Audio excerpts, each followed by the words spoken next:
ওগো আমার মন বাগানের লাল টুকটুকে স্ট্রবেরি, আমার জীবনে থাকতে তুমি বাইনা ধরতে ক্যাডবেরি। বলো না গো বন্ধু আমার, আজ তোমার বাইনা মেটাই কে?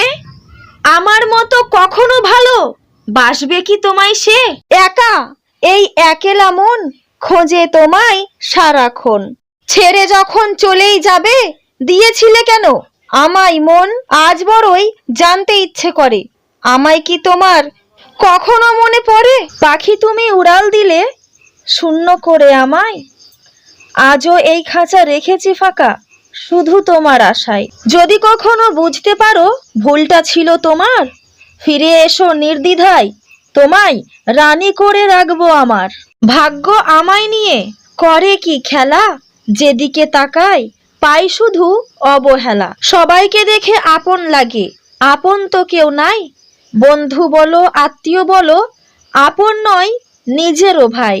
ওগো বধূ সুন্দরী, কেমন তোমার নতুন বাড়ি?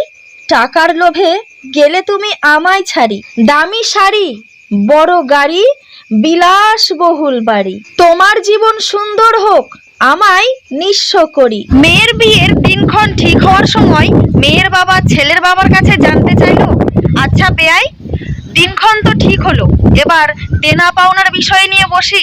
তখন ছেলের বাবা বলল, দেনা পাওনার কি দেবেন, আমার ঘরে সব আছে, খাট আলমারি শোকেস, আর আমার ছেলে যে চাকরি করে তাতে করে আপনার মেয়ের সোনার গয়নার কোনো অভাব পড়বে না, খাওয়া পড়ার কোনো অভাব পড়বে না, আসবাবপত্রের কোনো অভাব পড়বে না। কিন্তু আমাদের বাড়িতে একটা জিনিসের অভাব আছে, সেটা হচ্ছে আমাদের ঘরে কোনো মেয়ে নেই। দয়া করে আপনার মেয়েটাকে আমার নিজের মেয়ের মতো করে আমাকে গছিয়ে দিন, তবেই আমি পৃথিবীর সবচেয়ে বড় ধনী হয়ে যাব, তাহলে আমার কাছে আর কোনো সম্পদের কমতি থাকবে না। আচ্ছা ভেবে দেখুন তো, প্রতিটা ছেলের বাবা যদি এরকম হতো, এরকম কথা বলতো, তাহলে কোনো মেয়ের বাবার মেয়ের বিয়ের জন্য অন্ততপক্ষে অত দুশ্চিন্তা করতে হতো না। যেই ঘটনা আপনারা সবাই দেখেছেন, শুনেছেন, এমনকি বুঝতেও পেরেছেন, সেই ঘটনা নতুন করে আর কি বলবো। সেই ঘটনা দেখে আমি নিজে অনেক কেঁদেছি, অনেক চোখের জল পড়েছে, বিশ্বাস করুন। সেই ঘটনার কথা বলছি, যেই ঘটনায় একটা 4 থেকে 5 মাসের গর্ভবতী মহিলাকে বাড়ি থেকে টেনে হিঁচড়ে নিয়ে গিয়ে মাঠের মধ্যে তাকে গণধর্ষণ করা হয়েছে। তারপর তাতেও তাদের আঁশ মেটেনি, তার পেটের অনাগত সন্তানটাকে বের করে টেনে হিঁচড়ে বের করে তার মায়ের শরীর থেকে আলাদা করে দেওয়া হয়েছে। তারপরেও তাদের আঁশ মেটেনি।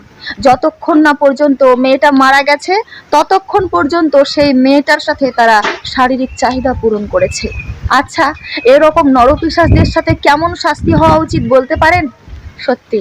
তারপরে সেই সন্তান আর মা সহ দুজনকে বস্তায় ভরে মাটির তলে চাপা দেওয়া হয়েছে। এই ঘটনা দেখে আমার মতো হয়তো অনেকেই কেঁদেছেন, অনেকেই অনুভব করতে পেরেছেন যে সেই মেয়েটা কতটা শারীরিক আর মানসিক যন্ত্রণা নিয়ে মৃত্যুবরণ করেছে। সেই মেয়েটা তো মারা গেছেই, তার অনাগত সন্তান তো মারা গেছেই, কিন্তু তার অনাগত সন্তানকে নিয়ে মেয়েটার যত স্বপ্ন সেগুলোও মারা গেছে। সেই মেয়েটা তার অনাগত সন্তানকে নিয়ে না জানি কত স্বপ্ন দেখেছিল, তার সমস্ত স্বপ্ন সেই নরপিশাচগুলো মাটির তলে বস্তা বন্দি করে চাপা দিয়ে ফেলেছে। এই ঘটনা নিয়ে আমি একটাও ভিডিও আপলোড করিনি, কারণ এই ঘটনাগুলো তো এমনিই ভাইরাল হবে, আমি ভিডিও না বানালেও ভাইরাল হবে আমি জানি। কারণ এই জিনিসগুলো নিয়ে মানুষ কন্টেন্ট বানাতে একটু বেশি ভালোবাসে, কারণ এই বিষয়ে কোনো কন্টেন্ট ক্রিয়েট হলে সেটা তাড়াতাড়ি রাতারাতি ভাইরাল হয়ে যায়। সেই জন্য মানুষ ভাইরাল হওয়ার আশায় একটা মৃতদেহকে নিয়েও ভিডিও বানাচ্ছে, সেখানে তো এই ঘটনা আর নতুন করে পুনরাবৃত্তি করার কিছু নেই। আমি বেশি কিছু বলতে চাই না, আমি শুধু বলতে চাই এরকম মানুষগুলো যারা এরকম ঘটনা দিনের পর দিন ঘটাচ্ছে, এখনো পর্যন্ত ঘটিয়েই যাচ্ছে, সেরকম মানুষদেরকে জীবিত অবস্থায় বাঁচিয়ে রেখে এমনভাবে নির্যাতন করা হোক যাতে করে তারা বেঁচে থাকতেই মরণের স্বাদ বুঝে যায়। সেই যন্ত্রণা দেওয়া হোক যেই যন্ত্রণা মৃত্যুর চেয়েও ভয়ঙ্কর হতে পারে। আর আপনারাও যদি আমার সাথে একমত হন তাহলে অবশ্যই কমেন্টে লিখে যাবেন যে হ্যাঁ আপনারাও একমত।